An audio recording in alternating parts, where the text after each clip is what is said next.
There is a very dark truth to losing body fat, and in today's video we'll be discussing exactly what that truth is. I'm M3 Colby, part of the M3 lifestyle, and make sure you guys decide to be better than the person you were yesterday. Welcome back to the channel. Without waiting any further, let's go ahead and get straight into this one. So just a little disclaimer before we get started. Body fat is not something that we should hate. It's actually something that we need, so I want you guys to be mindful of that as I am talking about this stuff. And it's not exactly the healthiest to be in extreme low percentages for body fat. Regardless, we all have our dream physiques. We all know what we want to look like in the summertime, so I'm here to help you guys understand exactly how you can be attaining that in the most efficient, sustainable way possible. And misconceptions surrounding body fat and fat loss as a whole is actually absurd. So I'm here to clear things up for you. Losing fat is a complex process that involves more than just diet and exercise. So without further ado, let's dive in. Let's talk about understanding fat. Before we can even talk about losing body fat, we need to understand exactly what fat is and how it works in the body. Fat is a type of connective tissue that stores energy in the form of triglycerides. When we consume more calories than our body needs, in other words, when we're in a caloric surplus, these excess calories are stored in our fat cells. On the contrary, as we talked about plenty of times on this channel, when we consume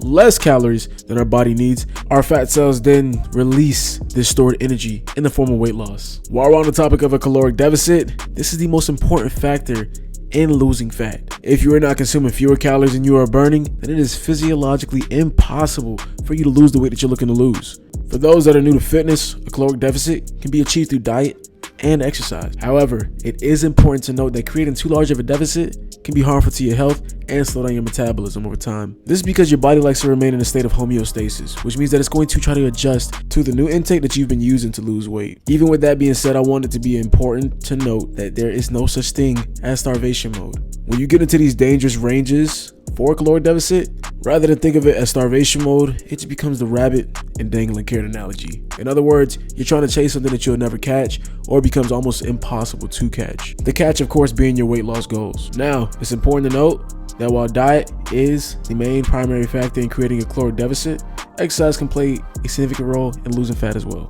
Having both a proper resistance training program along with a proper cardiovascular program is extremely beneficial in the process of burning calories as well as preserving as much lean muscle mass as possible. Resistance training itself can actually play a huge role in helping preserve and also boost your metabolic health. Real quick, just want to give a shout out to the sponsors. We got some great things coming, especially from a few of them, such as GBT dropping this month. We got a crazy collection with the rebrand coming. The Take Life Further brand, aka TLF, just dropped a brand new mesh shorts collection, so you guys can definitely shop that. And then I'm also partnered with LUJO, FINO, HELIMIX, and TRIFECTA. You guys can hit the links in the description as well as in my bio on any social platform to shop through these brands and save a percentage on your next order. But with that being said, let's go and get back to the rest of this video. Now, most don't underestimate the importance of nutrition, but they lack the consistency to get on a proper regimen with nutrition. Nutrition is key to losing body fat. Eating a diet rich in protein, fiber, and healthy fats can help to keep you feeling full and satisfied while you're also providing your body with the nutrients it needs to function properly.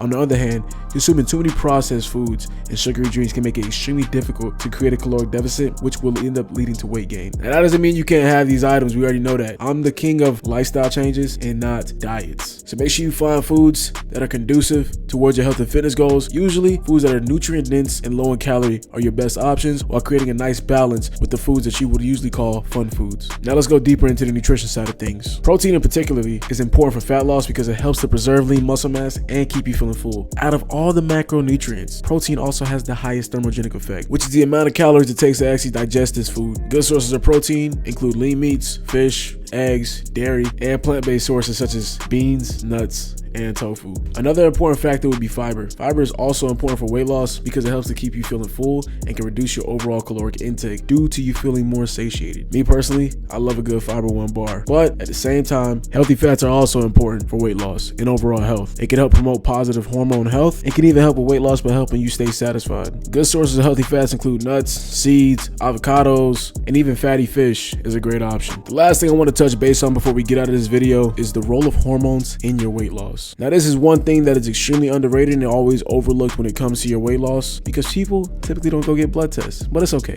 I'm here to teach you all about this. Hormones like insulin, cortisol, and leptin can impact your metabolism and appetite, making it more difficult for you to lose body fat over time. Of course, there are strategies like getting enough sleep, reducing stress, and eating a balanced diet that can help to keep your hormones in check and support fat loss. But the odds are is that regardless, you're gonna have some type of hormonal imbalance because your body has stress on it when it is in a caloric deficit, which means cortisol will rise, leptin leptin will be impacted, ghrelin will be impacted, but at least by prioritizing that sleep, reducing that stress, and eating a balanced diet, you could help to keep your hormones in check and support fat loss. Just to go a little bit more in detail about each of these hormones that typically will affect your weight loss, let's go ahead and talk about it. Insulin is a hormone that typically regulates the blood sugar levels and also plays a huge role in fat storage. When we eat carbs, our body releases insulin to help transport glucose into our cells. However, when we consume too many carbs, our body can become insulin resistant, leading to a greater chance in having blood sugar levels that are elevated and increased fat storage. Now, this does not mean that you cannot lose weight at all, so please don't even think that. I think I've heard that narrative way too many times, and it's about time we finish it. It just makes it a little more difficult. Now that we're past that, let's move on to the next hormone, cortisol. Cortisol is a hormone that's released in response to stress. In small amounts, cortisol can be beneficial, but when cortisol levels are chronically elevated, it can lead to increased fat storage. Primarily visceral fat at that, which typically gets stored in the abdominal area. Jumping into this next hormone, I feel like this plays a huge role in your weight loss over time, for sure. Leptin is a hormone that's produced by fat cells and helps to regulate appetite and energy balance. But one thing it also does, it helps your body signal when your body can release fat. When leptin levels are chronically low, it can make it extremely hard for you to maintain the weight loss that you've been fighting so hard to achieve. The last hormone I want to touch on real quick is ghrelin. Ghrelin is the hormone that's produced in the stomach and stimulates your appetite. When we lose weight, ghrelin levels increase, which makes us feel more hungry and can increase our chances of eating more food over time. Just want you to keep in mind, having chronically elevated ghrelin levels can eventually lead to an eating disorder over time, such as a binge eating disorder. But with that being said, in order to optimize hormone levels for fat loss, it's important to focus on a healthy lifestyle that includes regular exercise, stress management, and a balanced diet. Hey, but I get it. Losing fat is a complex process that involves creating a caloric deficit, exercising regularly, eating a balanced diet, and supporting your hormones. I know it sounds like a lot, but that's why I always try to create processes and create educational videos and guides to make this process just a little bit less strenuous. By focusing on the factors mentioned in this video, you can achieve your weight loss goals in a healthy and sustainable way. But I gotta be honest, that's all I got for you guys today. I'm M3 Colby, part of the M3 lifestyle, and make sure you guys decide to be better than the person you were yesterday.